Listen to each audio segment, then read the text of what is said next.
Hello, my friend. Today I will tell you another long-forgotten legend. Close your eyes and let the magic transport you to Middle-earth. Our journey begins.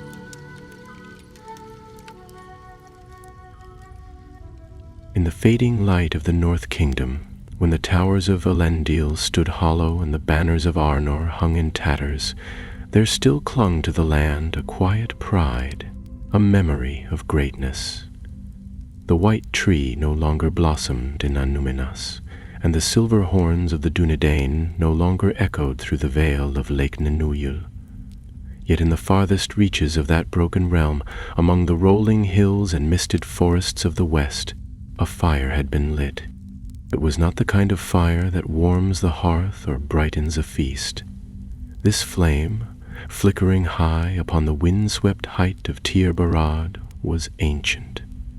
An alarm from elder days, once used by the kings to call forth their scattered hosts when danger came by land or sea. But no call had been sounded from that beacon in 100 years, not since the Witch King of Angmar pressed down from the north like a shadow on snow. And yet it burned. The watchmen at Fornost, last city of the North Kingdom, beheld it in the dusk. Its orange glow danced on the farthest horizon, barely a spark above the darkened hills, yet there could be no mistake. The beacon was lit, either by ally or by foe. Within the high stone keep of Fornost, King Arvedui sat grim and weary. His eyes, once keen and proud, were ringed with sleepless years, and his hand bore the weight of a kingdom fast dissolving. Before him stood a man in a weather-stained cloak, the green brooch of the Rangers pinned to his chest. "You saw it with your own eyes?" the king asked, voice hoarse but steady. "I did, my lord," said the man, "from the slopes of Amon-Sul. The fire was lit 2 nights past, and it was no chance fire. It was made with oil and resin, burnt bright through the rain." Arvedui nodded, eyes narrowing. "No hold remains in those hills, not since the fall of Annúminas. Who then dares send such a signal?" The ranger bowed his head slightly. "That is what must be learned. If it be an ally, we must know it. If it be a foe, then we must know sooner still," finished the king. Thus began the tale of Callan, son of Harthal, ranger of the Weather Hills. Callan was not a captain nor noble, but he had the sharp eyes of a hawk and the silent tread of a stalking wolf. He had served the crown for 9 years, ranging from Bree to Lake Evendim, watching the roads, aiding the folk who still claimed the name of Arnor. He had seen the slow withering of the land, villages emptied, barrows left untended, and whispers of cold shadows stirring in ancient tombs. He rode west without delay, his mount sure-footed and fast, a grey steed named Lothrin. Past the barrows of Turin Gorthad he rode, past the fallen stones of dead men's halls, where winds sang like distant voices, and always the sky darkened to the west, as if the sunset bore some foul omen. 3 days later he reached the green hills of Amenuel, the western hills. There, shrouded in drifting mists and quiet as snowfall, stood the ruins of Annúminas. But the city was not wholly abandoned. Among its shattered domes and moss-covered courtyards, a light flickered in the high chamber of the Tower of Serigil. And in that tower dwelled Elenwen, daughter of Menaldir, last steward of the western marches. Young, sharp of wit and fiercely proud, she kept the hidden stronghold of Tir Barad, a secret post known only to a few among the Dúnedain. It was she who had seen the fire first. The beacon's blaze had turned the clouds orange above the shore. She had climbed the tower by night and watched it burn, but she had not lit it. When Callan arrived, the wind was stiff off Lake Nenúil, and the sky churned with darkening clouds. The ranger climbed the broken steps to the tower and stood at the threshold. A low horn call had announced his coming, and the guards, few and young, had let him pass. Elenwen met him in the upper chamber. Her cloak was deep green, her hair braided with silver wire, her eyes watchful. "You are far from your hills, ranger," she said. Callan bowed. "I come from Fornost with the king's seal. I saw the fire in the west. It burned from Tir Barad, unless I mistake." "You mistake not," Elenwen said, turning to gaze out the tall window toward the lake. "But it was not we who lit it." Callan frowned. "Then who?" "That," she said, "is what I hoped you would tell me." He stepped to the window beside her. Far off across the shimmering waters of Lake Ninul, the beacon hill stood stark and black against the light. No smoke rose now. The fire was gone. "We hold no post beyond the lake," she continued. "Only ruins and dead roads. Tir Barad was sealed in my father's time. None live there. None we know of. Yet someone crossed the waters, climbed the hill, and lit a signal from the elder days," Callan murmured. "That takes knowledge and purpose." Elenwen nodded, slowly, "And power." Together they set out at dawn. A small boat carried them across the lake, its wooden hull groaning under their weight. Mist clung to the water like spun glass, and the trees on the far shore rose pale and still as if holding their breath. They climbed the path to Tir Barad, once a proud watchtower, now no more than a ring of broken stones. But atop the hill, the earth was blackened with ash, and in the ash they found something strange.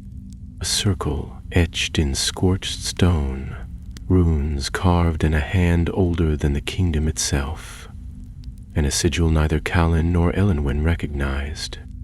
A twisted flame wound round a broken crown. They exchanged a glance. "This is no doing of the Dunedain," Elenwen whispered. "No," Callan said, drawing his sword slowly. "This is the mark of the enemy, and he has returned." From that moment, their path was no longer one of inquiry, but of peril. For in the depths of the western shore something stirred. A relic, buried since the fall of Angmar, had begun to wake, and the fire on the hill was but the first whisper of its coming. But neither Callan nor Elenwen knew yet how close the shadow crept, or how dear the price would be for daring to follow its trail. And thus the first fire burned, not to summon aid, but to herald ruin. The last days of Arnor had begun. The descent from Tir Barad was silent. The sun hung low in the west, bleeding orange into the sky, and shadows stretched long across the blackened hilltop where the fire had been. Callan walked ahead, eyes scanning the trees below, while Elenwen followed close behind, her bow strung and ready. Neither spoke much.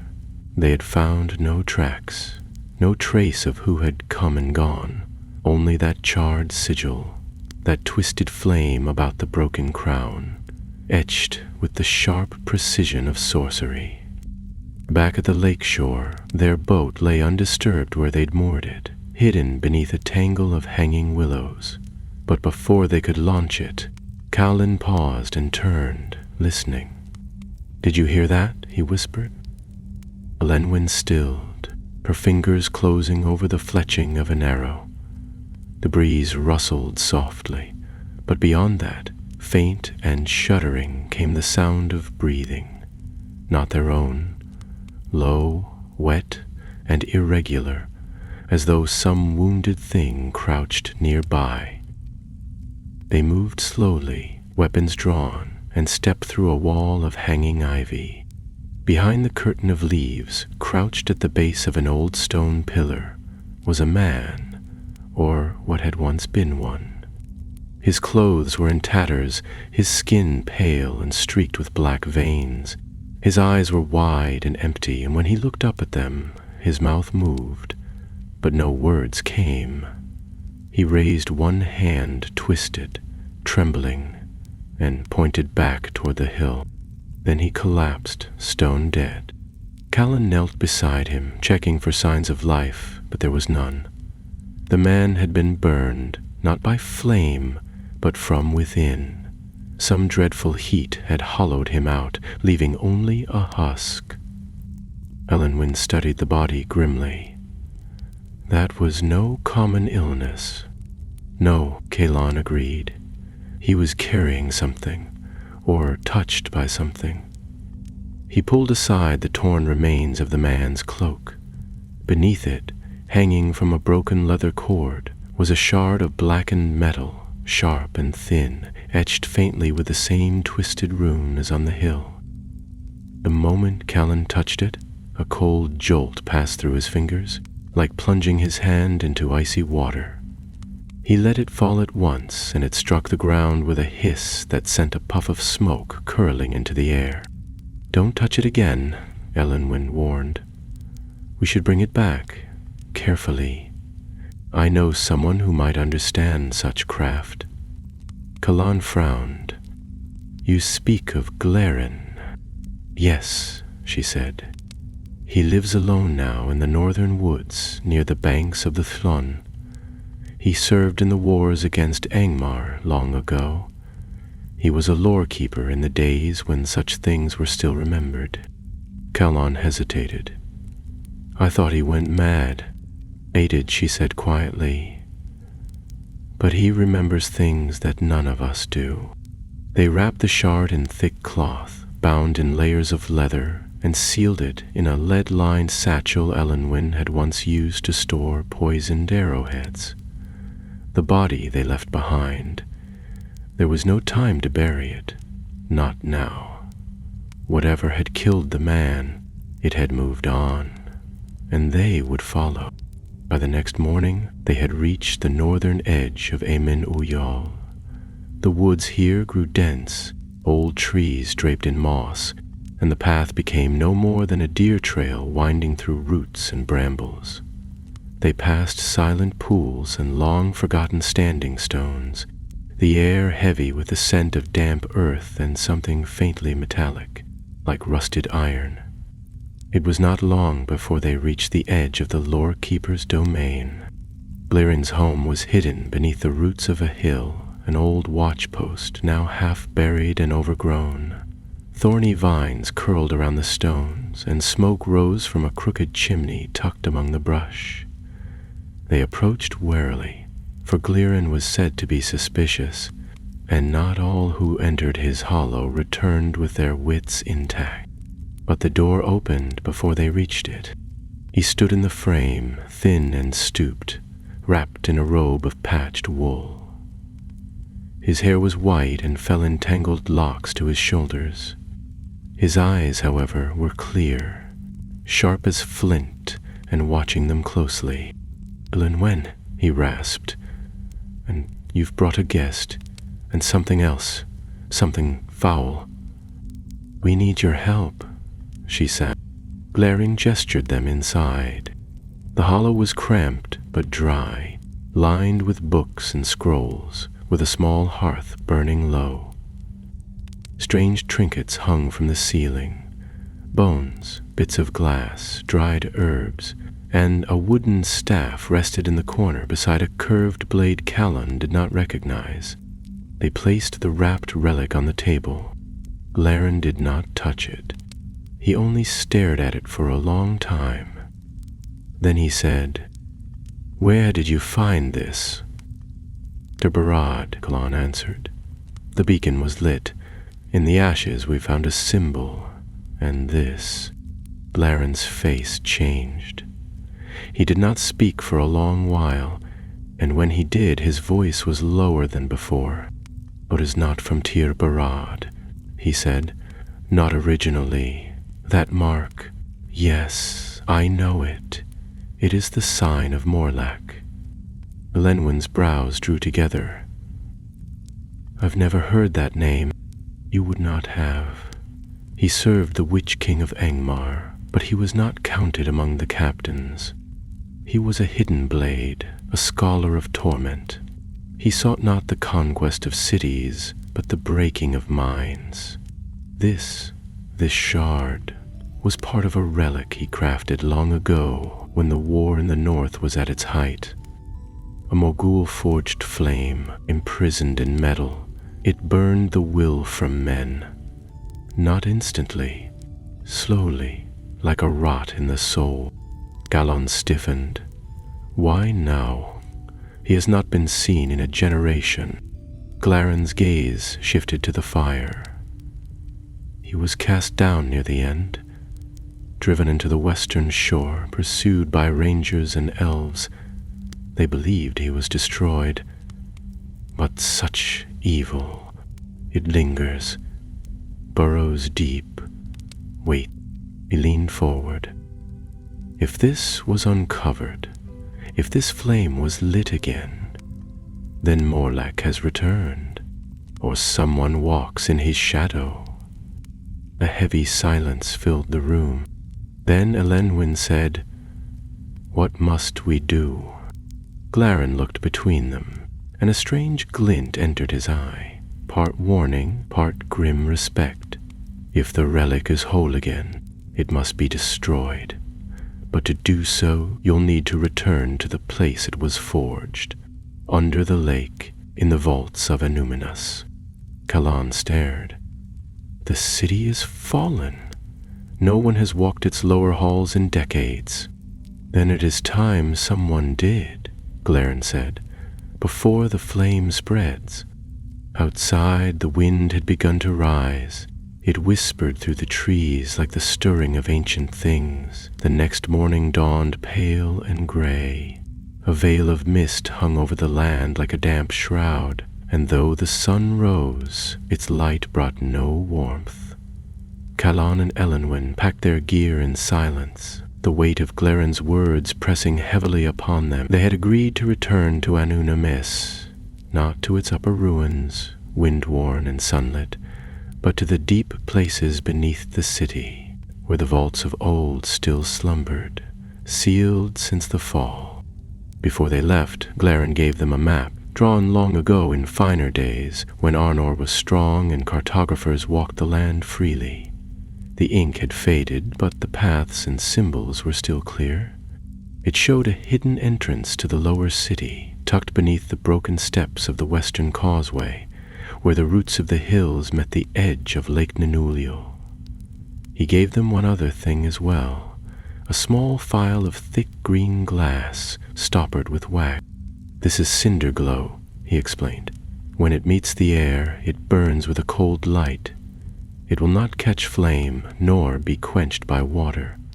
It was once used by the watchmen of Anuminus in tunnels where torches failed. Use it well." They left by midday, riding swiftly south. The land grew quiet as they traveled, and more than once they passed ruined farmsteads, empty watch posts, and wells choked with dead leaves. The people who had once lived along these shores were long gone, scattered or slain in wars long past. Only crows remained now, perched upon broken fences, watching with dark eyes as the riders passed. By the second night, the hills of Emmanuel were behind them, and the lake lay before them like a dark mirror, stretching wide beneath the clouds. The wind had turned colder, and the trees that lined the shore creaked and groaned as if reluctant to give up their secrets. They made camp beneath a leaning stone arch, once part of the city's outer wall, now covered in ivy and moss. Kalan took the first watch, sitting with his back to the stone and his sword across his knees. The forest was still, but not with peace, rather with the silence that comes before something breaks. He listened to the night, hearing only the soft rustle of leaves, the lap of water at the shore, and the low breathing of Elenwen as she slept. Toward midnight, he heard something else, a scraping sound, faint but near. He rose, eyes narrowing, and moved silently into the trees, every step practiced and careful. He found the source quickly, a small patch of disturbed earth beside a root. Not natural. Someone had passed this way recently and with haste. He knelt to examine it, then looked up sharply. There were more marks. Boot prints, half washed by rain, leading southward toward the ruins. By dawn, they were already on the move again. The entrance, when they found it, was just as Glarin had described, hidden behind a cluster of boulders at the lake's edge, masked by brambles and the weight of years. It took them an hour to clear the way, working in silence, and when at last the stone door was revealed, both paused to take it in. It bore no writing, only the crest of the kings of Arnor, a crown above a single star, worn almost smooth by time. Callan pushed it open with care. It shifted slowly, groaning on ancient hinges, and a rush of damp air flowed out, carrying the scent of stone and silence. Beyond was only darkness. Olenwyn took the cinder-glow file and cracked the wax seal. A pale blue light bloomed instantly, hovering within the glass like captured moonlight. She held it high, and together they stepped into the forgotten deep. The passage sloped gently down, its walls carved from gray stone and lined with alcoves that once held lanterns or statues. Now they stood empty, their contents shattered or gone. Dust lay thick upon the floor, undisturbed for decades, until Calon's bootsteps broke the quiet. The air was heavy, not just with time, but with the weight of history, of lives lost, oaths broken, and secrets sealed beneath the earth. They moved carefully, following the map's winding path. At intervals, Callan checked their bearings, matching stone markers on the walls to Glarin's notes. It was slow going. Twice they had to clear rubble from collapsed halls, and once they crossed a wide chamber where the ceiling had fallen in, creating a chasm that swallowed light. But it was near midday, though no sun reached them, when they reached the vault. The doorway was tall, its arch lined with carved runes that shimmered faintly in the cinder-glow's light. The words were ancient Quenya, and Olenwyn read them aloud in a whisper. Within lies that which was not meant to wake, pass only with purpose. She glanced at Callan, and he nodded. We pass with purpose. The doors opened inward with a sound like grinding stone, and they stepped into a vast hall. Unlike the rest of the ruins, this place was intact. Pillars lined the room, each etched with the symbols of the northern kingdom, crowns, stars, and trees. At the far end stood a dais, and upon it a stone pedestal cracked down the center. And there, embedded in the pedestal, was a hollow. Olenwyn stepped forward. It was kept here, she said softly. The relic, the flame. But it's gone, Callan said, voice low, taken. He turned quickly, scanning the room. This wasn't looted. There are no signs of struggle. Someone came, knew what to take, and left without disturbing anything else. She knelt by the pedestal and ran her fingers over the stone. There are marks, fresh, scratches from something sharp. Calalon's grip tightened on his sword. Someone got here before us, recently. They searched the chamber, looking for signs, for clues. In one corner, half covered by a fallen tapestry, Callan found a leather satchel, old, cracked with age. Inside was a bundle of parchment bound with red thread. He opened it and scanned the first page. It's a list, he said. Names, places, dates. Look. Fornost, 9th moon. Watchtower breached. Tirbarad, signal lit. Olenwyn looked over his shoulder. This is a record. Someone's been tracking the relic, watching its movements. Calon looked up. Then we are not the only ones seeking it. But we may be the only ones who want it destroyed. A noise echoed from the passage behind them. Both froze. It was the sound of footsteps, slow, deliberate. They extinguished the cinder glow and drew their weapons, retreating into the shadows beside the pedestal. The blue light faded, and darkness swallowed the vault once more.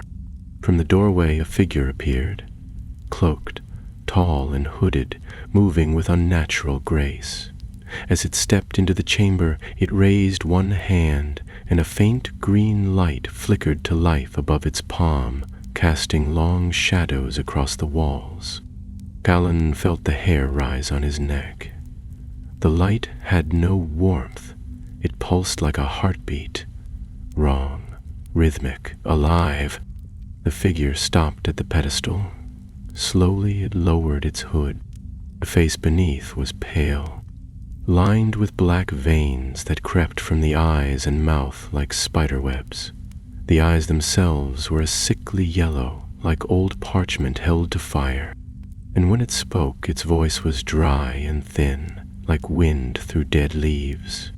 It was here, the creature said, but too late. They sent children to stop me. Calon glanced at Elenwen.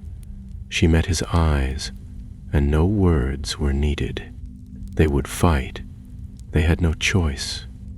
The vault of Enuminus, long silent, was about to echo with battle once more. For one suspended moment, all was still.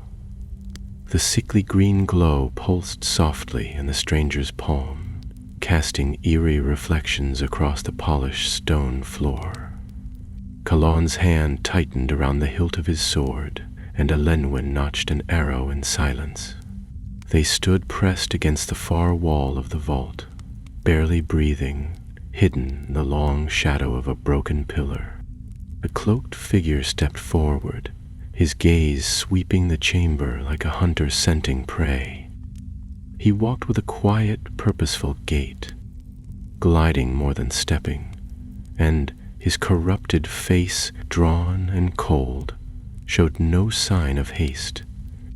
His eyes, if they could be called that, passed over the pedestal and narrowed. "It still sings," he muttered to himself. Even now, the fire left its mark. He moved to the center of the room and knelt before the hollow in the pedestal.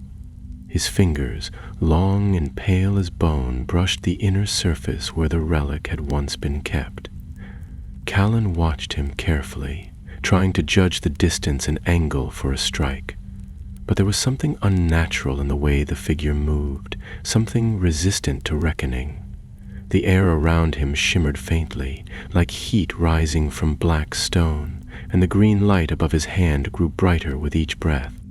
Elenwen leaned closer and whispered, so softly Calon barely heard it. "That's no ordinary servant. That is Morlech." Anon's eyes widened slightly, but he said nothing. The tales told of Morlech painted him more shadow than man, a sorcerer who had mastered flame not with forge or bellows, but with dread magic bound to the very essence of pain. The Witch King's hidden blade, a tormentor who wove fire into the souls of men and watched them crumble. Morlech rose suddenly, head tilting slightly to one side, like a hound catching a scent. His hand opened wide, and the green light flared in a sharp pulse that flooded the vault, shattering the shadow. "Witches," he whispered, turning toward the darkness where Calon and Elenwen hid. "I see you now." Calon leapt first, sword flashing as he crossed the chamber in 3 swift strides. Elenwen loosed an arrow in the same instant, the shaft streaking straight for the figure's chest. Morleg's hand snapped outward, and with a sudden surge of force, both arrow and sword were stopped mid-air, frozen in place by invisible power. Calon crashed into a wall of solid force and tumbled back, hitting the ground hard and rolling to his feet, breath driven from his lungs. Elenwen knocked another arrow, but Morlech turned his gaze upon her, and she staggered backward, blinking as a pressure like ice settled in her skull. A voice echoed inside her mind, not in words, but in pulses of heat and pain, like a fevered memory that wasn't her own. She shook it off with effort and loosed the second arrow, this time lower, aimed for the legs. They were meant to strike, and Morlech faltered. The spell broke. Callan lunged again, slashing low. His blade bit into the figure's robes, but met something hard beneath. Metal or stone? Sparks flew, and Morlach spun, striking back with his hand. The blow didn't touch Callan, but the force of it hurled him across the chamber once more. "You are fools," the sorcerer hissed, voice rising like fire catching dry wood. "This flame will consume you. I am no servant. I am the fire that remains when the world—" Elenwen dashed to Callan's side and hauled him up. "We can't defeat him here," she gasped. "Not with steel. Not like this." "Then how—" he panted, wiping blood from his brow. She reached into her cloak and pulled free the cinder-glow fial, now nearly spent. Its light sputtered weakly. "The ceiling, the vault's old. We bring it down." Callan looked up, following her gaze. Cracks spidered through the stone high above. The chamber had withstood time, but not battle, not magic. If they could trigger a collapse, if they could seal the vault, they might bury Morlach beneath tons of stone and end his threat, at least for now.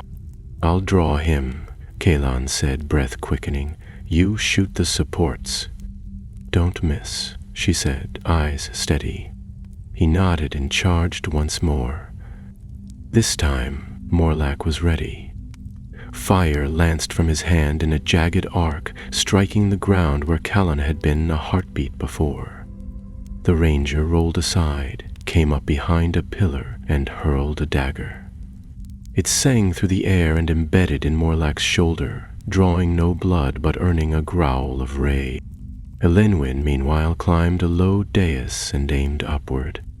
She took 3 shots in quick succession, each one striking the stone above a column. Dust began to fall in trickles. She drew her last arrow and glanced once at Callan. "Now!" he shouted.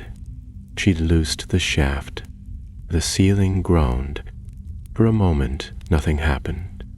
Then the stone above cracked wide, and with a deafening roar, the vault began to collapse. Pillars crumbled, the ceiling buckled, and slabs of rock tumbled down like a storm from the mountain. Morlach cried out, not in fear but fury, as a column struck him full in the chest, driving him back into the shadows. His green flame flared once, then vanished. Callan grabbed Elenwen's hand and pulled her toward the entrance. Stones fell all around them, and dust filled their lungs, choking their breath. They ran, half blind, stumbling over cracked tile and broken statues, until at last they burst into the tunnel beyond, coughing and gasping. Behind them the doorway shuddered, then collapsed in a final crash that shook the very earth. For a long time neither spoke.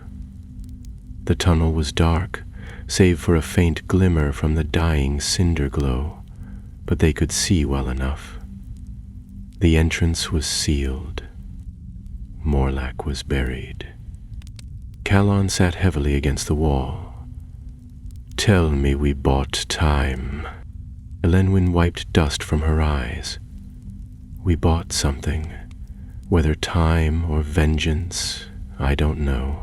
But the relic," he said slowly, "it's not there. That means someone else has it. Someone working with him. Or someone using him." She nodded grimly. "And now they'll know we're after it." They rested only a short while. The tunnels were no longer safe, and whatever shadows had stirred in the vault might not sleep forever.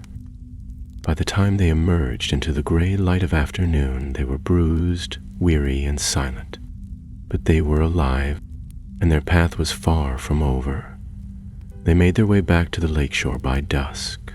The sky was bruised with clouds, and the wind carried a restless edge that tugged at their cloaks and stirred the reeds along the water's edge.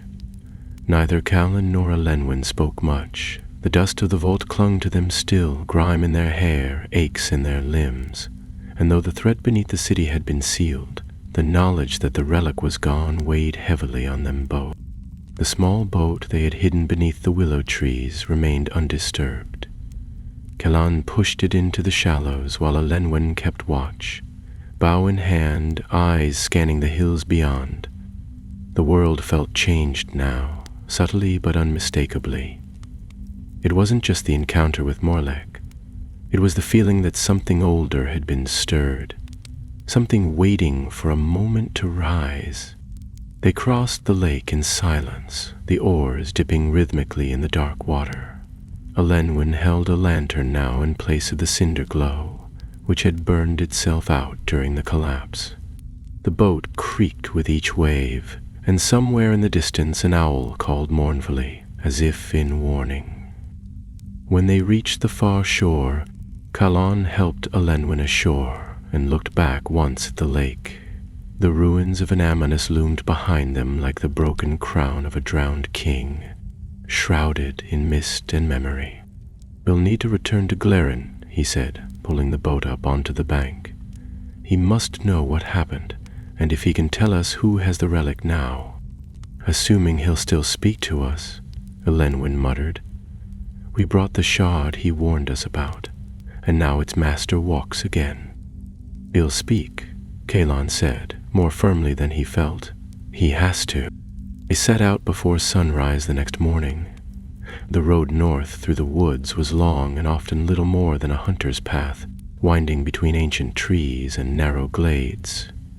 They traveled quickly but cautiously, avoiding open places and keeping their ears tuned for unnatural sounds. Callan had seen what Morlach's magic could do, and he feared what might still walk these woods in the wake of such power. By midday, they reached the edge of Glaren's Hollow. Something was wrong. The smoke that usually curled from his crooked chimney was absent. The air was unnaturally still, and the birds that usually flitted among the branches were silent. Callan signaled for Elenwen to wait and crept forward, sword in hand, weaving through the undergrowth until he reached the entrance to the lorekeeper's hidden home. The door was open. The interior was a wreck. Shelves had been torn down, books scattered across the floor, and strange symbols were scorched into the walls as though by fire. The hearth was cold, and Glergon was gone. Callan stepped carefully inside, scanning for traps or lingering sorcery, but found nothing. Only the remnants of a struggle, and the quiet hum of magic that had already faded. Elenwen joined him a moment later, bow lowered, eyes wide. "He's not here," she said, though the words barely seemed necessary. "Do you think he fled, or was taken?" Callan replied, picking up a half-burned scroll from beneath a fallen stool. The writing on it was warped and illegible, but a single word remained visible in the corner. Amandor. Elenwen frowned.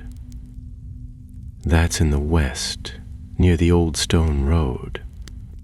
It was a watch fort, wasn't it?" "Once," said Callan, standing, "but it was lost in the wars. Few go there now. If Glaren wrote this, maybe he went to hide there, or maybe that's where they took him." "Then we follow," she said at once. They rode west that very evening, following the old forest trail as it curved through the trees and rose into the hills.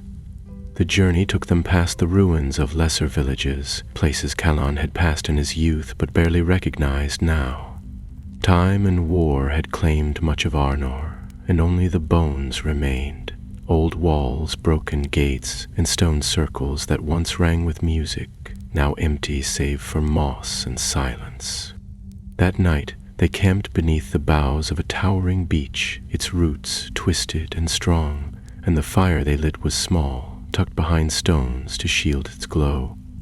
Olenwyn took the first watch while Callan slept, and sometime after midnight she roused him with a quiet whisper. "There's someone out there." He sat up at once, hand to sword, and followed her gaze toward the edge of the firelight. For a long moment he saw nothing. Then, just beyond the reach of the flames, a shape moved. A tall, cloaked figure, motionless, watching. Callan rose slowly, stepping into the dark. "Who's there?" he called softly. "Show yourself." The figure did not move. Olenwyn took up her bow, and together they advanced, boots silent on the grass. When they reached the place where the watcher had stood, there was nothing, only footprints, and a strange smell in the air, faintly metallic, like cold iron left in the rain. Callan examined the tracks, his brow furrowed. They weren't just watching, they left something. He reached down and pulled free a scrap of parchment caught beneath a rock. On it was a single mark, the twisted flame around the broken crown. Here, in the way she covered the eye, leading us, Callan said, glancing at the road ahead. They did not sleep again that night. By the next evening they arrived at Amondor. It was not what they had hoped. The watchfort stood atop a lonely hill, ringed by crumbling walls and leaning towers. Its gate was half buried in earth, and weeds grew thick among the stones. They entered cautiously, weapons drawn, senses sharp. The interior courtyard was overgrown, and wind howled through the shattered windows. There was no sign of Glaren, but there was something else. A circle had been carved into the center of the courtyard, its edges burned into the stone. Within it stood a tall pillar of black rock, veined with red, pulsing faintly in the dusk. Elenwen recoiled at the sight of it. "That's not stone," she whispered. "That's forged, shaped, but not by any smith I know." Callan approached it carefully, reaching out a hand. Heat radiated from it, even though no fire burned. He touched the surface just for a moment, and visions burst in his mind, flames roaring through halls of stone, screams echoing in the dark, and a voice laughing, low and cold. He staggered back. "They're building something," he said, voice tight. "A place of power, a forge for that flame. This is just the first." Elenwen looked around the courtyard, suddenly alert. "Then we're already too late. The relic isn't just a weapon, it's part of a design." Callan met her gaze, and for the first time there was fear in his eyes. "They're remaking Angmar," he said. "Stone by stone, fire by fire." The twisted mark on the ground pulsed once with red light, and then faded. The warning had been given. The fire had begun to spread. Left Amondor before first light, without breakfast or rest. The sight of that strange stone, red-veined, pulsing with heat as though alive, had left a coldness in Callan's chest that no fire could chase away. It wasn't just a relic of the past, or the ruin of a forgotten kingdom. It was part of something new, something being shaped in secret, and worse still, it was being built upon the bones of Arnor. The morning air was heavy with mist, and their horses, though weary, moved quickly over the damp grass. Elenwen rode slightly ahead, her cloak pulled tightly around her shoulders, and she kept looking back, as though expecting the flames of Amondor to rise behind them and light the clouds red. But no such fire came.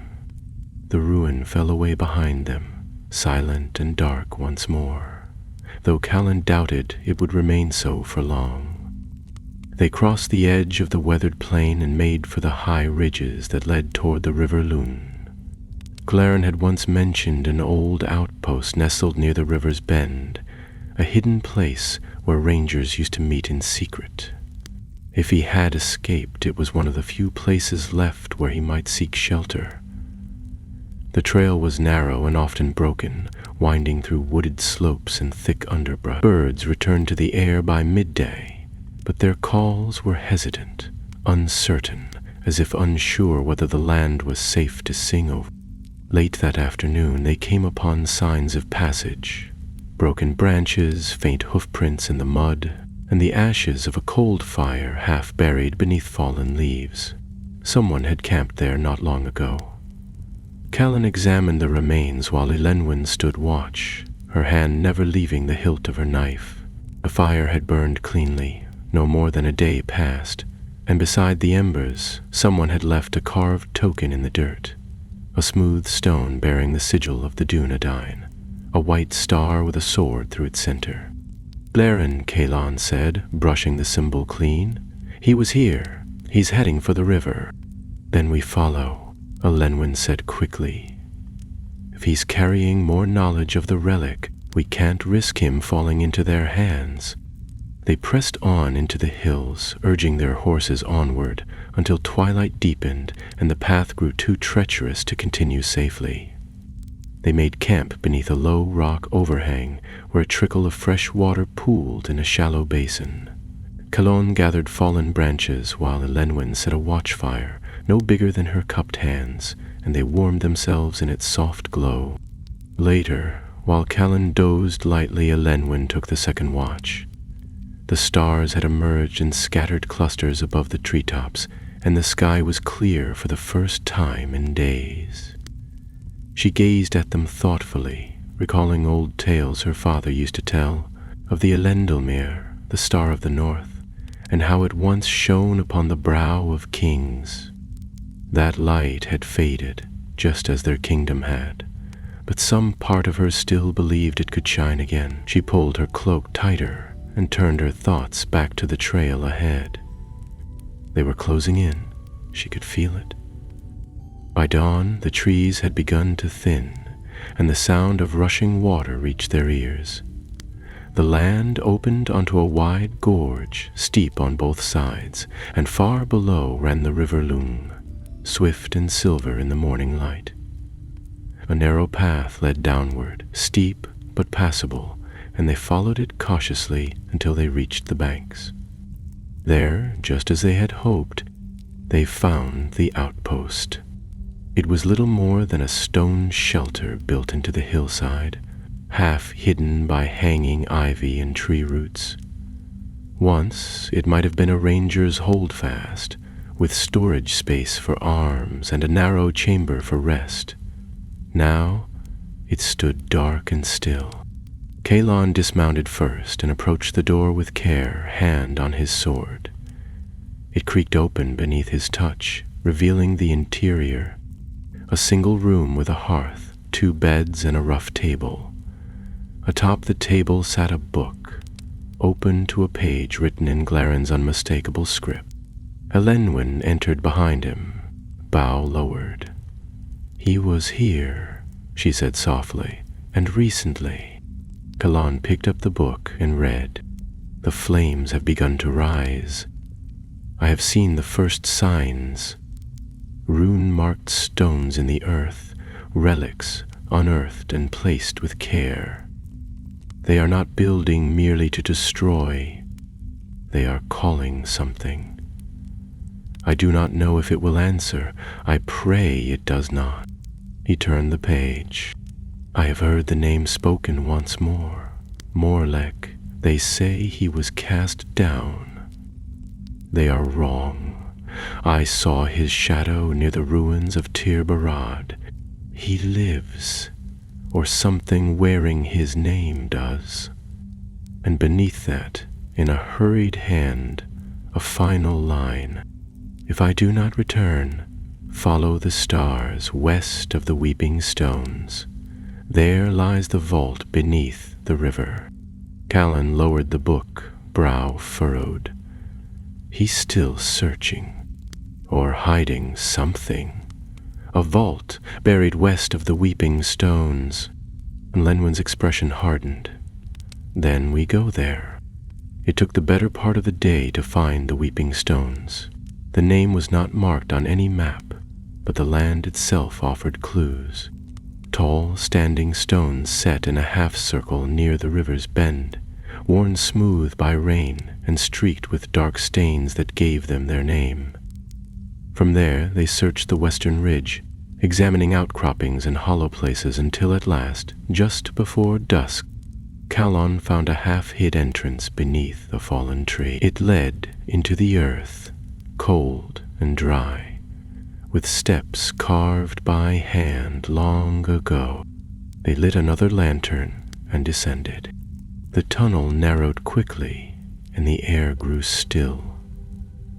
Far below, the passage opened into a chamber, small and round, with a stone dais in the center.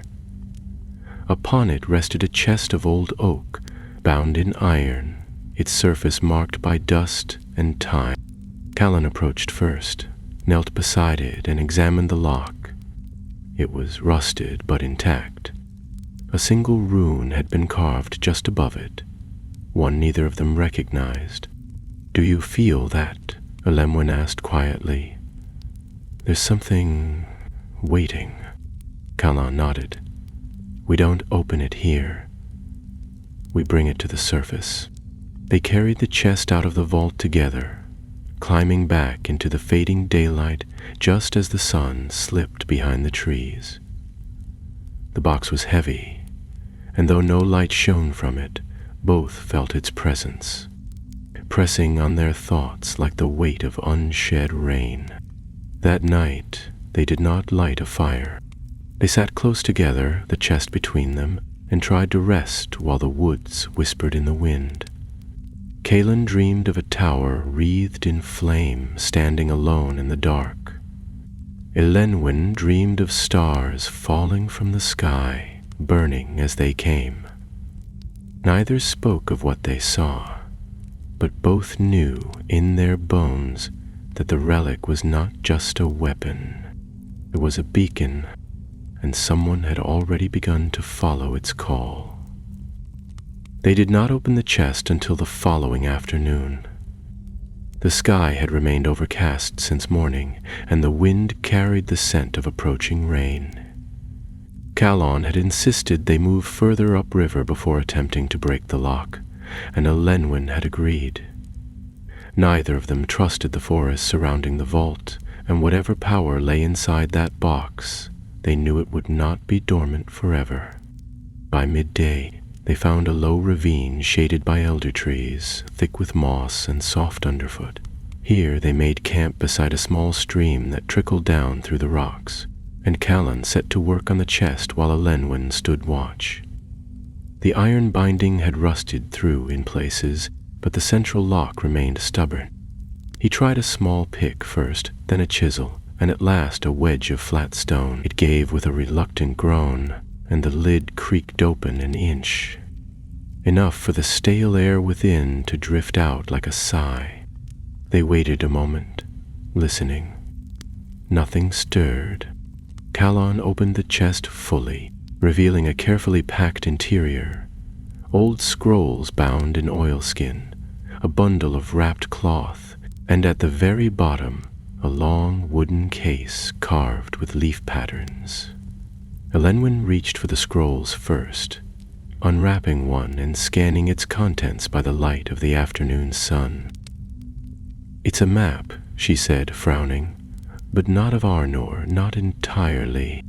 Callan leaned over her shoulder.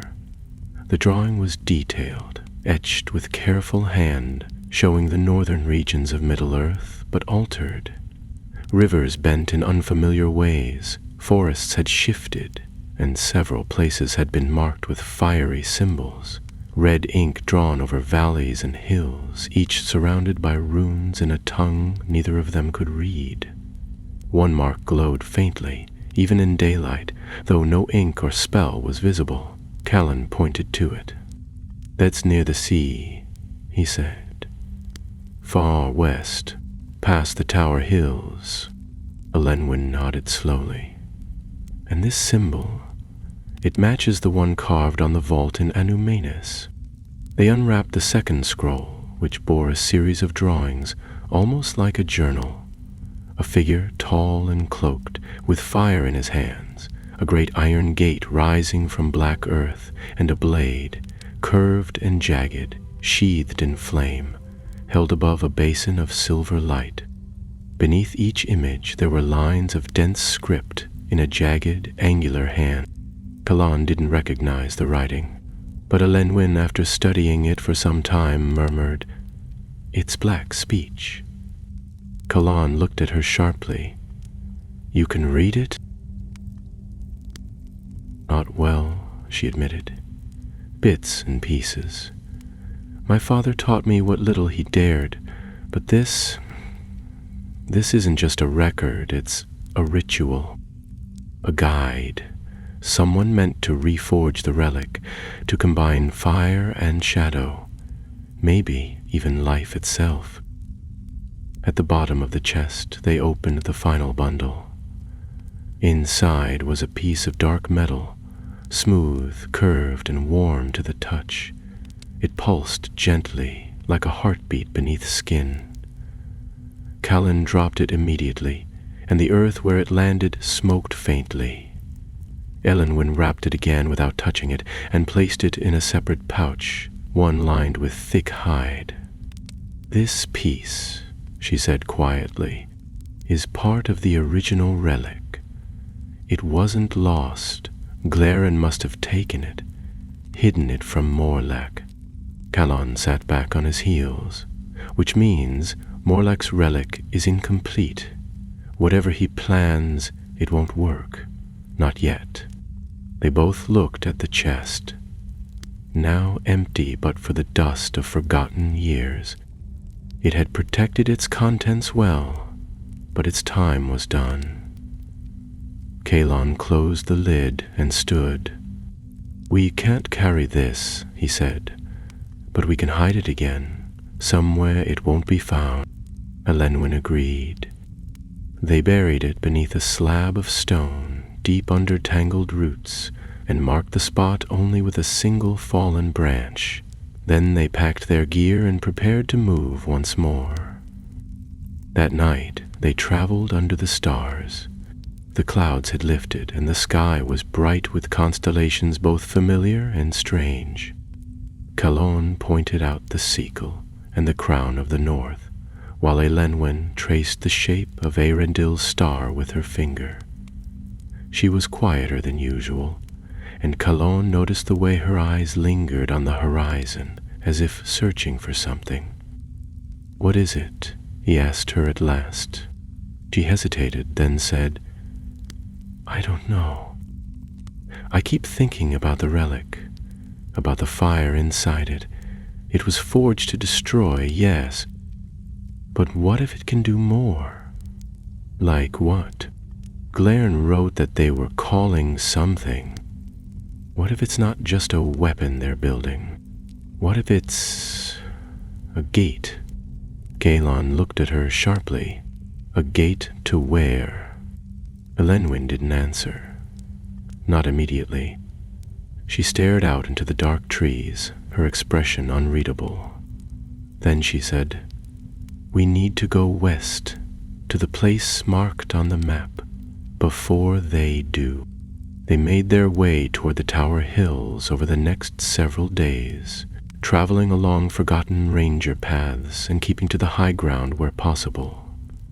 The land grew wilder as they moved west, the forests denser, the air cooler and filled with the scent of pine and distant salt. On the 5th day, they saw the sea. It stretched far beyond the cliffs, silver beneath the afternoon sun, with waves crashing against black rocks and gulls wheeling in the sky above. Neither Kalon nor Elenwen had seen it before, and for a moment they stood in silence, overcome by the vastness of it. But the peace did not last. From the north they saw smoke rising. thick black plumes winding into the sky. Callan led them quickly toward it, cutting through the undergrowth, until they reached the crest of a low hill. What they saw below turned his blood to ice. A small village, once nestled against the edge of the cliffs, now lay in ruins. Houses smoldered. The watchtower had been toppled, and in the center of the square stood another black stone pillar, veined with red and humming with unseen power. Around it, cloaked figures moved like shadows, arranging stones and drawing symbols in the dirt. Callan counted at least 6. Too many to fight, especially if they had sorcery. Elenwen crouched beside him, her face pale. "They're building another forge," she whispered. "Here on the western shore." "They're spreading the fire," Callan said, voice tight. "And they're almost finished." She turned to him, determination lighting her features. "We can't wait anymore. We have to act." He met her gaze. "Then we bring it down. Tonight." The sea wind howled over the cliff edge, carrying the scent of ash and salt. Far below, the tide surged like a heartbeat, relentless and dark. And above it all, the fires of the western shore burned on, a signal that the last days of Arnor were not merely beginning. They were already here. They waited until nightfall. The sky turned first gray, then indigo, and at last faded into velvet darkness streaked with thin silver clouds. The wind dropped to a whisper, though the sea still roared below the cliffs, its voice endless and heavy. Callan and Elenwen watched the village from their vantage point on the hill, marking the movement of the cloaked figures and the rhythms of their strange rituals. At intervals, the cloaked ones would kneel around the black pillar, murmuring in a language Callan could not make out, while the red veins in the stone pulsed in time with their voices. The villagers, or what remained of them, were nowhere to be seen. Callan feared the worst, but they could not afford to search now. The longer they waited, the closer the fire came to completion.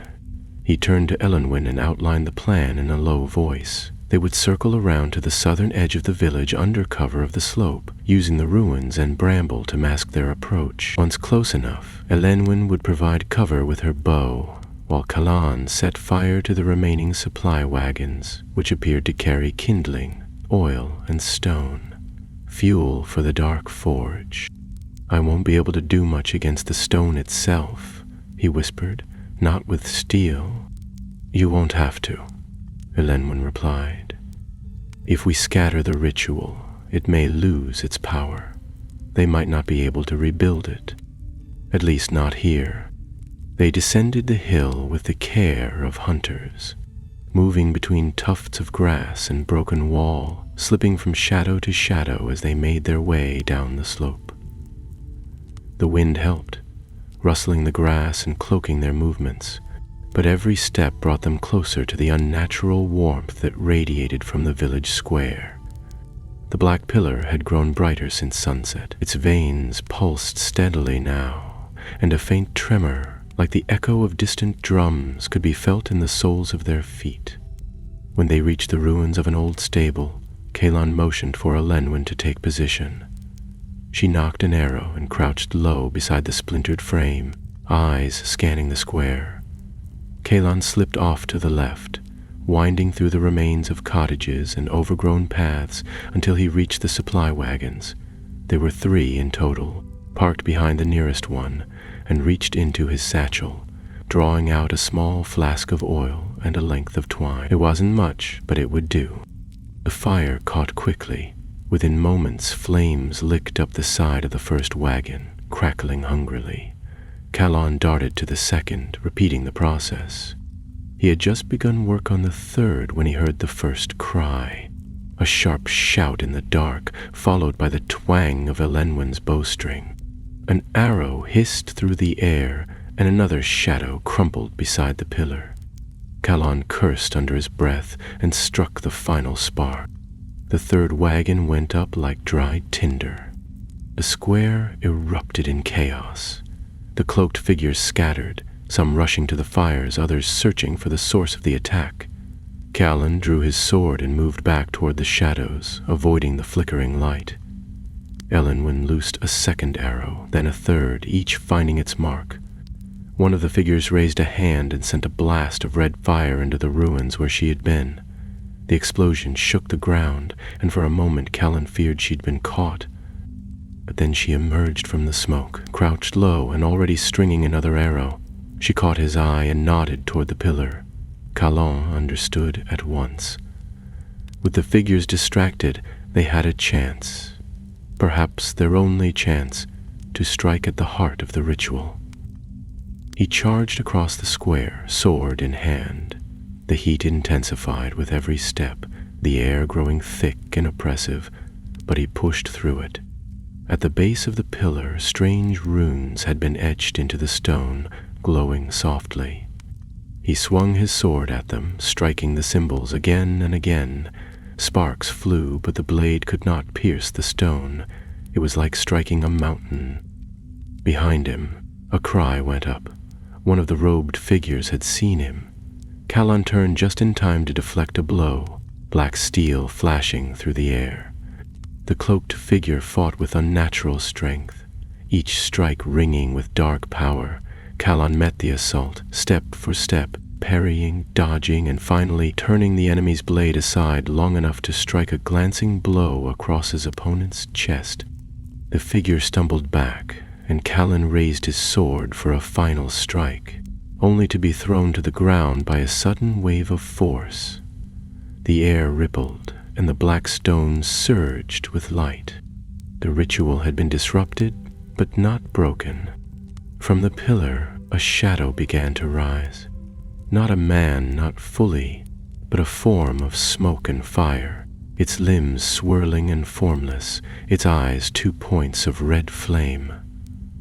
The other cloaked figures backed away in haste, falling to their knees, hands raised in awe or terror. The shade hovered above the stone, whispering words in a voice like molten rock. Elenwen rushed to Callan's side and pulled him to his feet. "We have to go," she shouted over the rising wind. "We can't fight that." "But we can still stop it," he said, pointing to the remaining supply crates stacked near the forge. "We bring the whole thing down." Elenwen nodded and reached into her pouch for the last oil flask. She hurled it toward the base of the stone and loosed a fire-tipped arrow. The impact was immediate. Flames surged across the ground, catching the crates, the stone, even the edge of the runes carved in the earth. The shadow above the pillar screamed. The air cracked. Light burst from the center of the square, blinding and searing, and the heat drove them both backward. Callan felt himself lifted and thrown, landing hard on the ground beyond the edge of the flames. The fire burned high, unnatural and bright, devouring the remnants of the ritual. When at last the light faded, only scorched earth remained where the stone had stood. The cloaked figures were gone, either dead or fled. Callan and Elenwen stood slowly, coughing, eyes stinging from the smoke.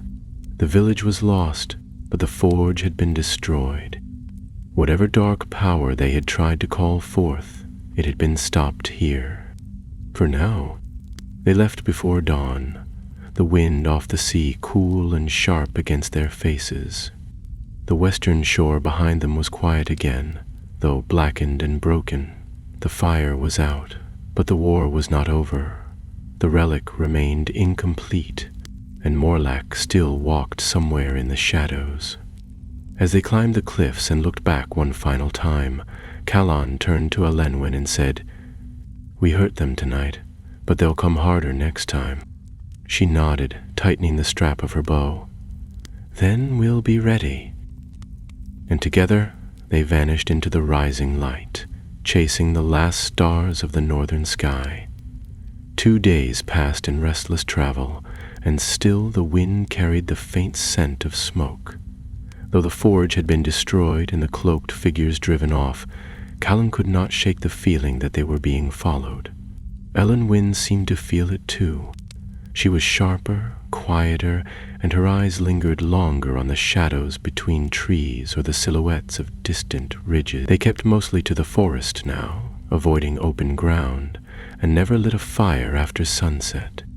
The deeper they moved inland from the western shore, the more ancient the land became.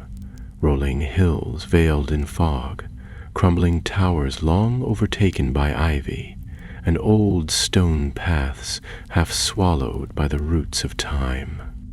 On the morning of the third day they reached the edge of the Weather Hills. Here the wind howled constantly, and the clouds churned in low gray bands that scudded across the sky like hunting wolves. Far in the distance, Callan could make out the broken crown of Weathertop, still tall and grim on the skyline. They had come full circle, though the land they returned to felt changed, touched by something that had once belonged only to the far north. "We need to regroup," Elenwen said, tightening the strap of her satchel as they paused beneath the bent boughs of an ancient elm. "We need to tell someone what we've seen." Callan agreed, but uneasily. "Fornost is days away, and we don't know who we can trust. If the relic was taken and the ritual spread so far, someone helped them." From within, Elenwen didn't answer straight away. She stared out at the hills, her brow furrowed. "There's someone who might know more. He was part of the High Guard back in the days of Arvilig. He kept watch over the tombs in the North Down." "The Wizard Warden?" Callan asked, surprised. "I thought he vanished after the fall of Rudour," Tol did. "But some say he never died," Elenwen replied, her voice quiet. "He took an oath to guard the dead from the corruption of Angmar. If the relic is part of what Morlach is building, he'll know where it began." Callan didn't ask how she knew that, or why the White Warden would reveal himself now after so many years of silence. He only nodded, and they turned north. The journey was grim. The North Downs had always been a place of quiet gloom, where the tombs of kings and warriors lay nestled in old hills, and mist clung to the ground long after sunrise. But now the land felt worse, heavier, as if each mile pulled them deeper into something ancient and sorrowful. The tombs themselves were scattered, low stone mounds ringed with pillars, or marked by carved gates. Few dared go near them in recent years. Stories spoke of shadows that whispered in the fog, of cold hands in the dark. On the second night, they made camp near a ridge overlooking a line of ancient barrows. Callan set no fire. The moon gave enough light, pale and uncertain though it was, and they needed to remain unseen. Elenwen had barely spoken since sunset, but as they sat among the rocks, she finally broke the silence. "When I was a child, my father took me to Anuminus," she said, her voice low. "The ruins were still beautiful then. There were stars in the water and swans on the lake. I remember thinking the world was asleep, not dead. I used to think it would wake up one day and remember who it was." Callan glanced at her. "And now?" She hesitated. "Now, I'm not sure it ever will." Callan didn't answer, but he understood. The past they carried, the bloodlines, the stories, the oaths, felt heavy in these lands, and darker still was the shadow rising to consume what little remained. When morning came, they made their way into the barrows. The path led them between great stones half buried in the earth, each one marked with runes that shimmered faintly in the mist. Some were broken, others worn smooth by wind and time. Birds called overhead, distant and muffled. Callan held his breath as they passed the largest tomb, a high mound with a stair carved into its side, leading to a sealed door. No torch marked the entrance, no sign of life stirred, yet the air was cold, and something in it made his skin crawl. At the base of the steps stood a figure, tall and motionless. He wore a cloak of deep gray, and his head was hooded. His hands rested on the top of a long staff carved from black ashwood, and runes were etched into the surface. The mist curled around him like smoke, never touching the fabric. Callan stepped forward cautiously, sword unbelted but not drawn. Elenwen followed closely, eyes wary. "We seek the White Warden," Callan said. "We come with news of a rising flame, of relics that were once sealed." The figure raised his head, and beneath the hood was a face like weathered stone, old and grim, with eyes like coals dimming in ash. He spoke in a voice like wind through hollow halls. "I know why you have come," he said. "I felt the fire rise. I watched its shadow spread over the hills. It calls to the dead." Callan's heart quickened. "You know Morlack?" The White Warden nodded slowly. "He was one of them, those who bent the old crafts to darker uses. His flame was bound in shadow. When the Witch King fell, his servants scattered. But Morlack sought not conquest, he sought awakening." Elenwen stepped forward. "Awakening what?" The White Warden turned and gestured to the tomb behind him. "Beneath these hills lie the bones of kings, but also those who were not of this world. In the ancient days, before Numenor rose, other powers walked here, spirits of fire, sealed by the Valar after the wars of the beginning. Morlaic found one. He bound it to a relic of flame and buried it in stone. That relic was shattered when Angmar fell, but the spirit endures. He is calling it now." Callan felt a chill sink into his chest. "Then the forges are more than altars. They're vessels." "And the fire," the White Warden said, his voice low, "is a voice." A long silence followed. Callan tried to speak, but the words came slowly. "We destroyed one forge on the western shore, but others remain. The relic is not whole, but it is active." The White Warden's eyes flared faintly, and he turned toward the barrow. "Then you are already too late. The spirit will not wait for the relic to be made whole. It will seek flesh. It will seek form." "What do we do?" Eowyn asked. Her voice did not tremble, though it was quieter now. The White Warden looked between them and at last held out his staff.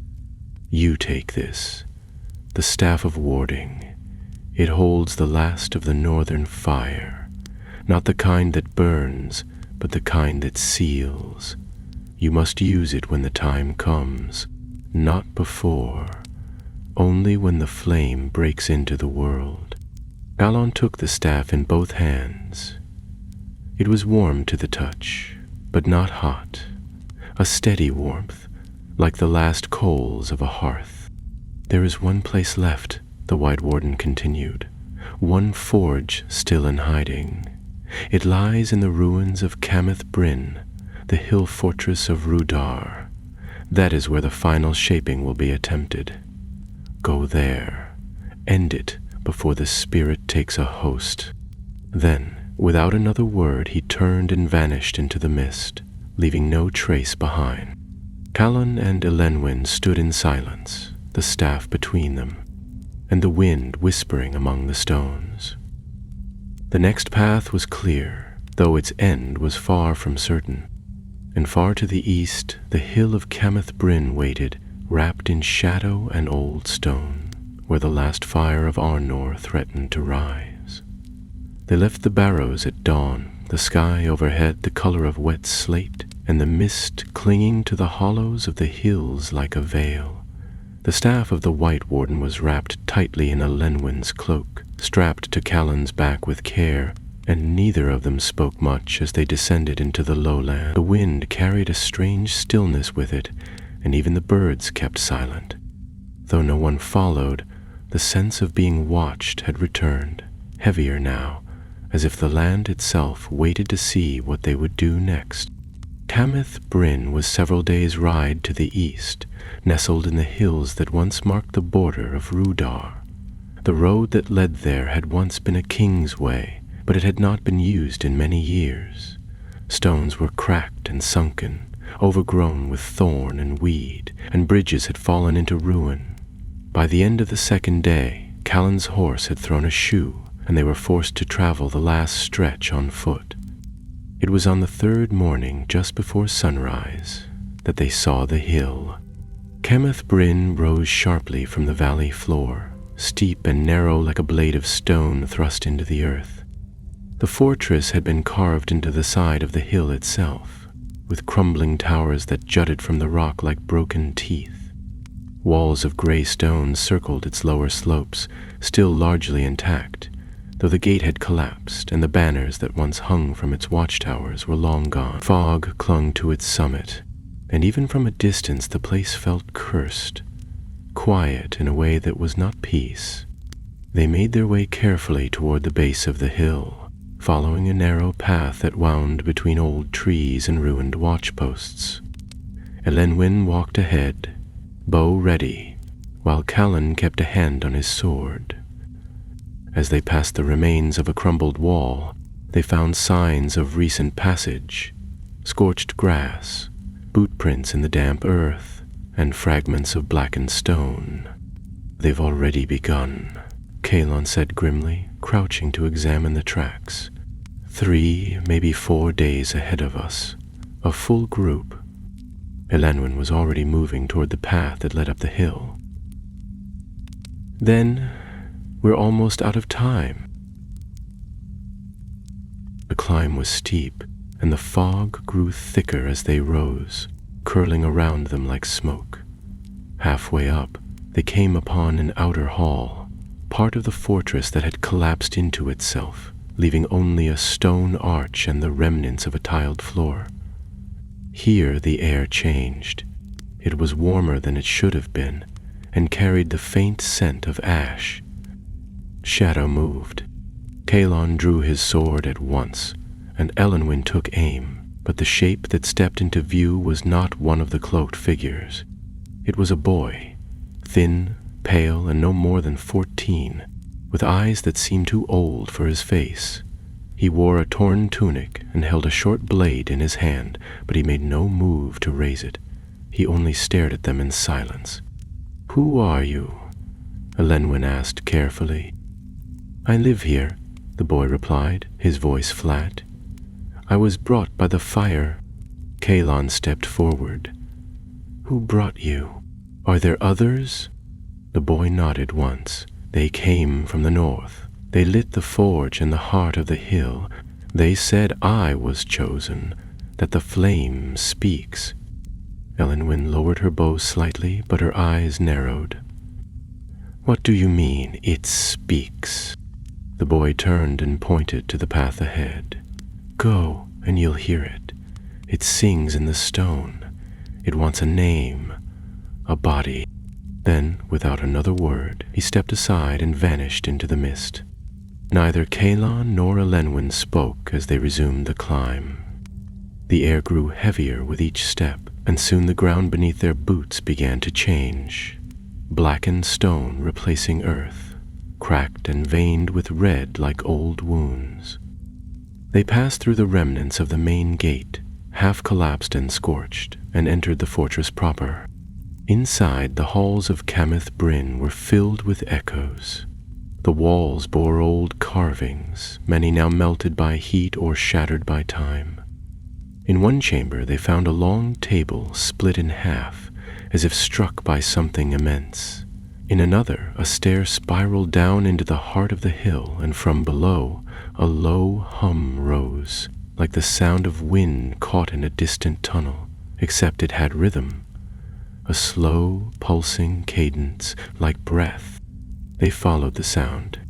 The stair led deep beneath the fortress, deeper than either of them expected. The stone here was warm, almost hot to the touch, and runes marked the walls, new ones carved recently and glowing faintly in red. The air smelled of soot and oil. At last they reached a great door, black iron bound with bands of steel. It bore the mark they had seen before, the twisted flame around the broken crown. But here it was larger, more detailed, and beneath it had been etched a name. Romolak. Callan placed a hand on the door. It thrummed with power, and even through his gloves he felt it, a steady, unnatural beat, as though something within was alive. Elenwen reached into her cloak and handed him the staff. "Now," she said, "before whatever's inside crosses the line between flame and flesh." Callan nodded. Together they pushed the door open. The chamber beyond was vast, hewn from the living rock and filled with firelight. At its center stood a circular forge, wide as a pond, with molten stone bubbling within it. Around its edge were 4 figures, cloaked and chanting, their voices weaving together in the black speech. Suspended above the forge was a metal frame shaped like a man, empty but humming with power, and just behind it, wreathed in flame and shadow, stood Morlek. He turned as they entered, his eyes glowing like coals.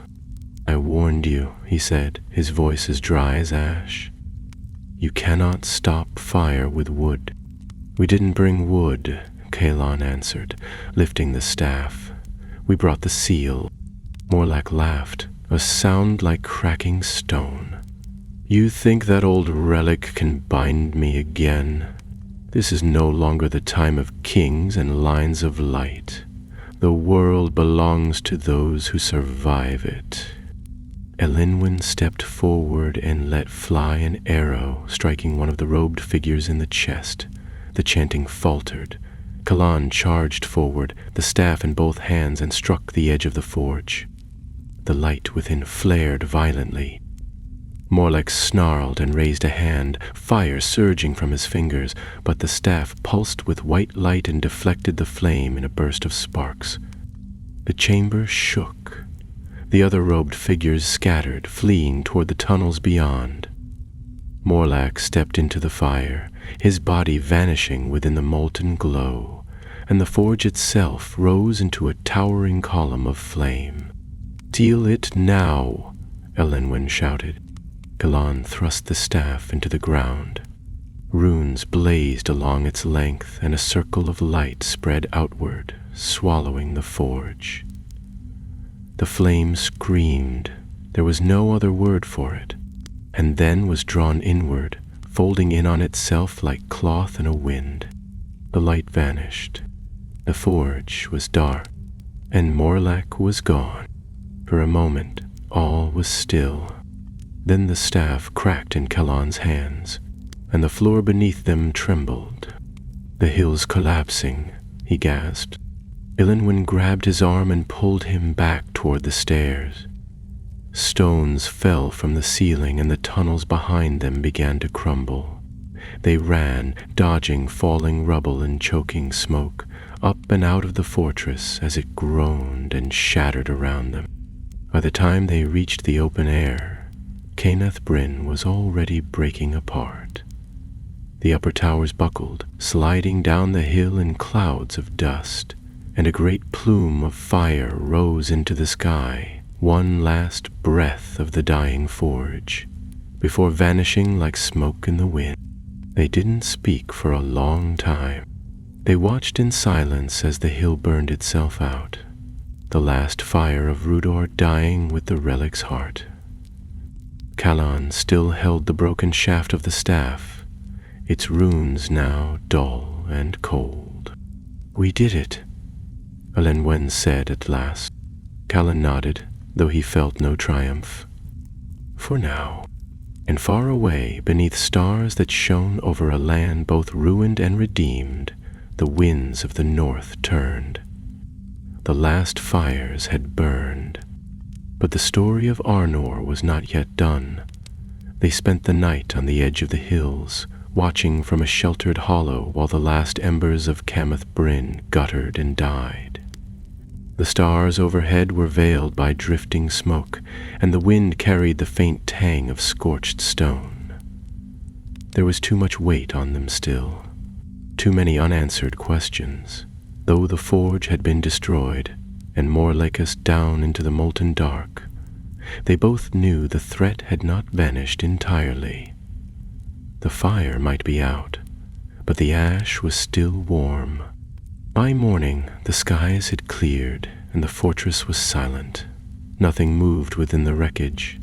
They returned only briefly, picking through what remained of the upper halls, now collapsed and overgrown with rubble. There was no sign of Morlake, or the frame he had forged, or the spirit that had hovered within the fire. Whatever had been bound to the flame had been drawn back into shadow, or perhaps something deeper. The ruined hill gave no answers.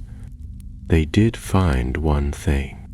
In the western chamber, half buried beneath a fallen beam, Callan uncovered a book wrapped in oilcloth. It was scorched around the edges, the leather brittle, but inside the pages were still legible. The handwriting was old and familiar, and as he leafed through it, he recognized Glaren's hand. It was a record, a journal kept in secret, tracking the movement of the relic over many years. The final entry had been written not long before their arrival at the outpost by the river. I have hidden what I could. The last shard is beyond their reach, for now. If it is found, all binding will fail. The spirit remembers its name. That is the danger. Once named, it cannot be unmade. Callan read the words aloud, and Elenwen frowned, her brow creased with thought. We stopped the forge, but not the awakening. If the last shard still exists, then this isn't over. He nodded slowly, closing the book. The relic can't be reforged without it. That gives us time, but not much. They left Cameth Bryn behind that afternoon, descending into the lowlands once more. Word would need to be sent to Fornost, to the king, though Callan was no longer certain who in the court could be trusted.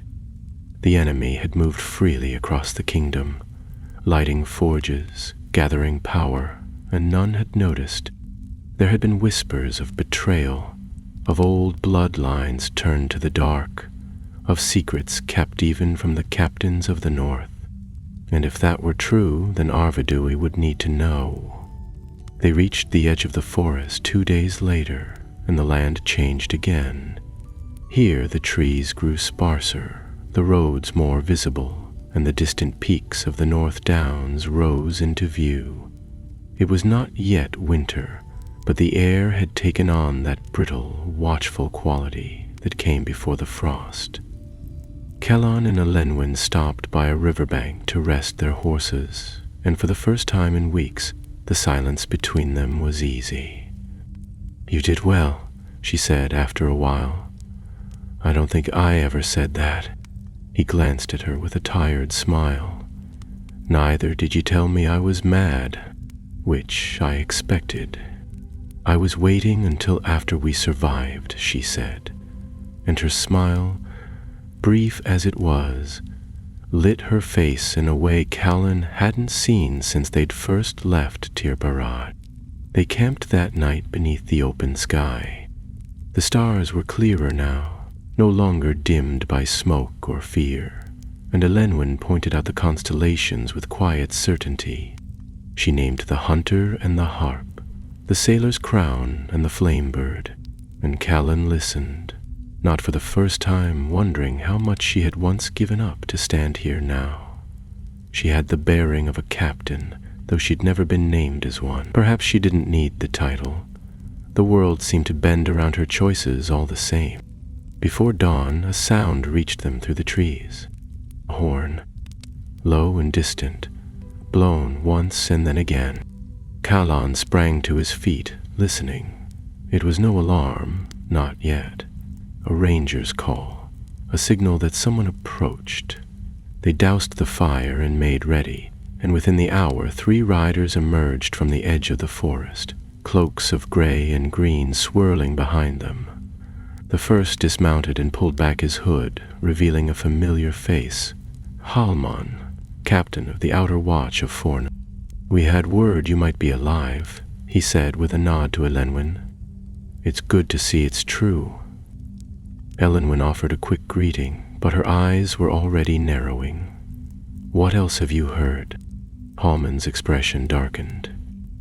"There was an attack, south of the hills. One of our signal towers was burned to the ground. No survivors." Kalon exchanged a glance with Elenwen. "A new forge?" "No," Halmon said grimly. "Something worse. The fire didn't spread, it consumed. Every trace was gone, as if the flames weren't meant to build, but to feed." Elenwen's hand closed around the pouch that held the journal. "Then the spirit wasn't destroyed. It's still moving." Halmon nodded once. "We've sent riders south. The king has summoned the council. He wants you both in Fornost, as soon as you're able." They departed within the hour, riding north and west with the captain's escort. The road was swift, and Fornost rose into view by the 3rd day, its towers stark against the gray sky. Callan had not seen it since the journey began, and it startled him to realize how small it looked now. Not in size, but in strength. It was no longer the stronghold of a kingdom. It was the last stone of a wall nearly fallen. They were brought before the king by nightfall. Arvadui sat upon his throne in the great hall, flanked by guards and councilmen. His face was older than Callan remembered, and though his eyes remained sharp, there was a sadness in them that had not been there before. Elenwen gave her report first. Of Tir Barad, of the first signal fire, of Glaren's relic and the broken forges. Kaelin followed, presenting the staff's remains and Glaren's journal. The room fell silent as they spoke, and when they finished, Arvedui rose slowly. "You have done what few could," he said, "and you have brought us knowledge that may yet save what remains. But I tell you now, the enemy is not broken. He has changed. He moves not as Sauron did with armies and banners, but as fire does, in secret and in silence, until it is everywhere at once." He looked to the captains. "We must prepare for a war without fields, a war of roads and ruins, of hidden fires and voices in the dark. This is no longer a battle for land. It is a battle for time." Callan and Elenwen stood side by side, and for a moment the hall was utterly still. Then the king stepped down from the dais and placed a hand on Cologne's shoulder. "We are the last of the north," he said, "but if fire must rise again, let it rise in us." And beyond the walls of Fornost, under the turning stars and the watchful moon, the land of Arnor waited, quiet once more, but not at peace. The days that followed were thick with preparation. In the courtyards of Fornost, smiths hammered through the night, fletchers worked by lantern light, and the stables echoed with the restless movements of war horses. The Dúnedain had not marched in great numbers for years, not since the last stand against Angmar in the north, but now even the youngest squires were summoned and trained in haste. Scouts returned daily with fragments of news, sightings of cloaked figures near old watch forts, sudden disappearances of lone messengers on the road, and strange fires glimpsed flickering atop hills long thought abandoned. Though the forges had been destroyed and the relic shattered, the land had not fallen quiet. The spirit, whatever its true name or form, had survived. Alan spent most of his time among the outer walls, studying maps and sending messages to the remaining ranger outposts. Many had gone silent. A few answered with warnings, cryptic notes written in hurried hand, speaking of travelers without faces and of voices heard in the dark. At night, when the stars emerged beyond the broken towers, he would walk the battlements and look east toward the forgotten places. He felt no victory in what they had done, only delay. Elenwen, meanwhile, remained close to the king. Arvdui trusted her now, perhaps more than any other, and he called upon her often for counsel. She spoke plainly, never flattering or softening the truth, and when she entered the council chambers, the older men listened. Kalan watched her with quiet pride. She carried herself not as a daughter of ruins, but as if she had been born for moments like these. It was on the fourth evening after their return that the king summoned them both to the inner keep.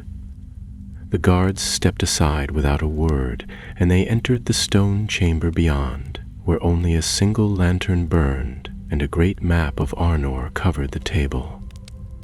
Arvidui stood behind it, his hands resting on the edge, and his eyes were fixed on a single point near the southern border. "There's been another fire," he said without preamble. "Not a forge, a beacon." Elenwen stepped forward. "Where?" "The downs of Tirnloch, south of the old road, where the green hills meet the marsh. A beacon tower once stood there, though it was lost during the first war with Rudar." The king's voice was quiet. "That fire should not burn." Callan frowned, leaning over the map. "Is it another warning, or a trap?" "We can't be certain," said Arvidui. "But if someone lights the beacons, they speak the language of our ancestors. That means they know what they're doing, and they want to be seen." Elenwen nodded slowly. "Then we'll go." Baradiwi looked up. "Not alone. You'll take 5 of the guard, men I trust. You leave before dawn." The ride south was long and hard. The wind had grown colder, and clouds loomed over the horizon like distant mountains. The party traveled in silence, the road passing beneath their hooves in a blur of gray stone and frost-bitten grass. The beacon fires were not meant to be relit. They were part of a warning system lost to time, signals meant to summon the strength of a kingdom that no longer existed. For one to burn again now was not simply an echo of the past. It was a summons, or a challenge. They reached the edge of the downs on the second morning, just as the sun broke through the clouds. The land here was low and rolling, shrouded in fog, with green mounds rising like slumbering giants. At their center, atop a small hill, stood the remains of the beacon tower. It had once been tall, ringed with iron braziers, but now only a broken stump remained, charred and leaning. Yet the fire had burned, there was no doubt. The blackened ground still smoked faintly, and embers glowed beneath a bed of ash. One of the guards moved to examine it, but Elenwen stopped him. "No closer. Not until we've searched the area." Kalan nodded in agreement and moved through the grass, his eyes scanning for signs of movement. The mist made it difficult to judge distance, and every shadow seemed to shift when unlooked at.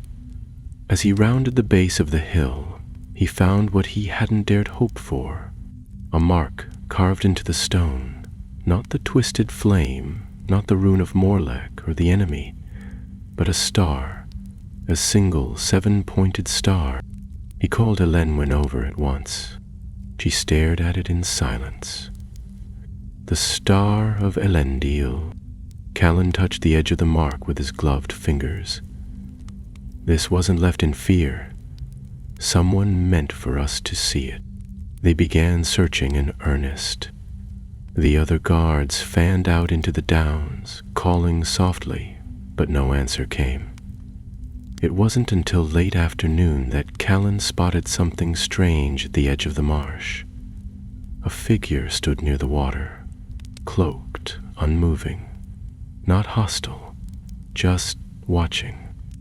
He approached slowly, hand on his sword, but when the figure turned, it was no enemy. It was Glarin. He looked thinner, older, more worn than before, but it was him. The former lore-keeper regarded Callan with weary eyes and nodded once. "You came faster than I expected." Elenwen arrived moments later, bow lowered, face unreadable. "We thought you were dead." "I almost was," Glarin replied, gesturing toward a small hollow in the marsh where the grass had been cut clean. "They hunted me after Camath Bryn, but the spirit wasn't with them. Not then. They were looking for something else." Callan stepped closer. "The last shard." Glarin's eyes narrowed. "You read the journal, then?" "We did," Elanwen said. "And now we need to know where it is." Glarin looked out across the marsh. "It's buried beyond the water, beneath the standing stone they call the Weeping Crown. I bound it there, sealed it with what strength I had. But the seal won't last. The spirit grows bolder. It won't wait for a vessel. It will shape one from flame and will." Callan nodded slowly. "Then we go now." They crossed the marsh at dusk, moving quickly over makeshift paths and narrow stones until they reached the heart of it. The Weeping Crown was just as Glarin had described, a great stone shaped like a helm, its sides streaked with moss and water. Beneath it, hidden in the roots of the land, they found the last shard. It was cold, not warm like the others, not pulsing or whispering. Cold as if the spirit within it had been locked in ice. Elenwen knelt beside it and touched the surface, then looked up at Callan. "It's asleep." "For now," said Glarin, "but even sleep ends." They sealed it once more, wrapped in metal, bound in spell-ink cloth, locked within a case of stone, and carried it back through the marsh. The fire would not rise here, not yet. But far to the east, beneath the rising stars and the returning wind, another forge had been lit. Its flames were not meant to burn, they were meant to awaken. The last shard had been found, and so the final fire waited.